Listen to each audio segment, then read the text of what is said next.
Dr. Stephen Wysowski was a Spanish teacher and multi-time state champion track coach at Bristol's St. Paul Catholic High School when he first served CIAC by becoming a member of the indoor and outdoor track committees.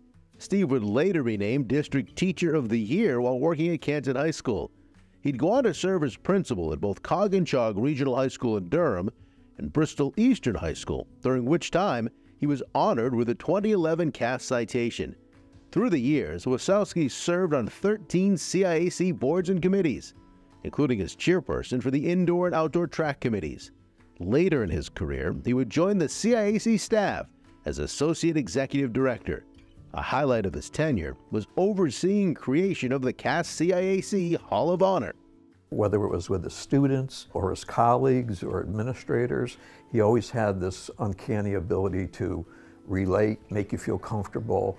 I always was a cheerleader for the underdog, and I think education allowed me to bring young men and women to a level in education that they may not have formally have sought. When I joined the CIAC staff, I realized the true value of Steve Wysowski in high school athletics, especially in the sports of boys and girls cross country, indoor and outdoor track. You know, with all the titles, it's not Dr. Wysowski that I'm most proud of. It's when someone I see says, "Hey coach, how you doing?"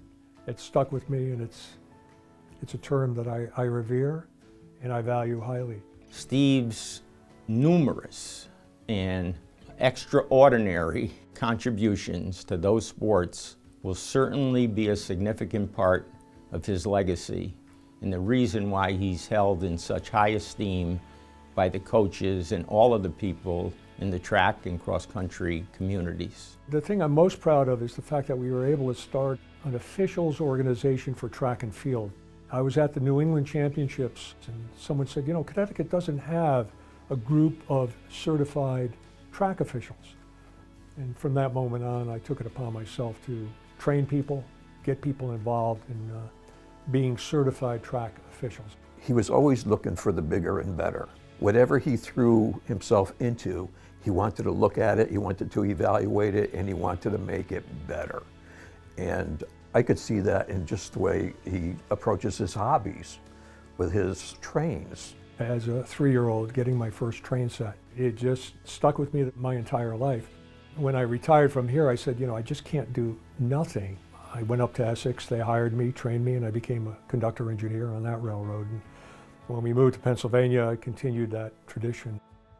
He has unbridled enthusiasm for whatever he does. Steve is a remarkable man who always conducted himself with dignity and class, and he is certainly a worthy inductee into the CAS-CIAC Hall of Fame. I'm just honored to be a part of this great legacy. I think it would be remiss if I didn't honor my late wife, who was not only my co-pilot, but my navigator. She's the one that pushed me into considering, when Chris had mentioned, the associate directorship. So I have to credit her, and then of course my kids, who tolerated the nights and weeknights away from home, you know, and Joe Casario, Bill, Pat Parenti, Jack Scalia, all these guys. It's been over 50 years, and I have to say those Bristol buddies have been great and continue to be a part of my life. I'm grateful to them for their encouragement in helping guide me into this position and where I am today.